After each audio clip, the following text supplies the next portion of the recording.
I'm frequently asked in divorce proceedings, what is separate property and what is community property? And if I had 5 hours and about 3 more days, I could tell you in detail. But generally, community property is what you acquire during your marriage. It is not a gift, a device, or from descent, or owned before marriage. If you own it before marriage, it's yours. If it's a gift from your father, your mother, your wife, your husband, your child, or any third party, it's separate. It's yours. If you inherit it under a will, it's yours. Everything else is community property. There are a few minor exceptions. Personal injuries are separate property, unless it's for wages, which is community property. Now, if the key to preserving your estate after marriage is to keep your separate estate distinct and separate at all times, because with some exceptions, income off separate property is community. So if you have a big brokerage account, or you have a 401k account, or you have any income producing asset, that income is going to be community property.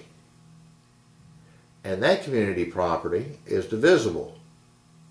Now, if you can't trace it accurately, according to the cases, it becomes community property. So you can inadvertently lose your separate estate by failure to keeping it distinct and separate. The presumption is that all property is community property. So if you seek to establish your separate property, you must do it not by a preponderance of the evidence, but by clear and convincing evidence, a stronger proof to establish that you owned it before marriage, or as a gift, or a devise, or a descent, or it was a mutation of your separate property.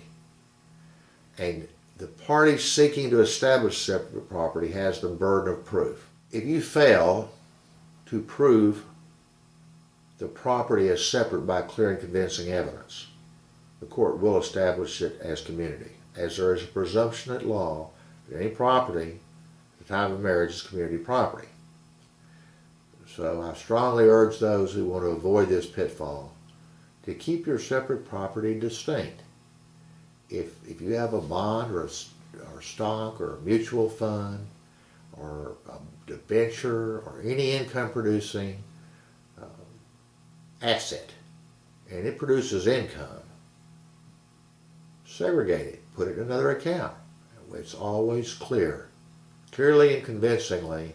It hasn't been contaminated or commingled so as to convert it to community property and subject to 50-50 division at the time of the divorce.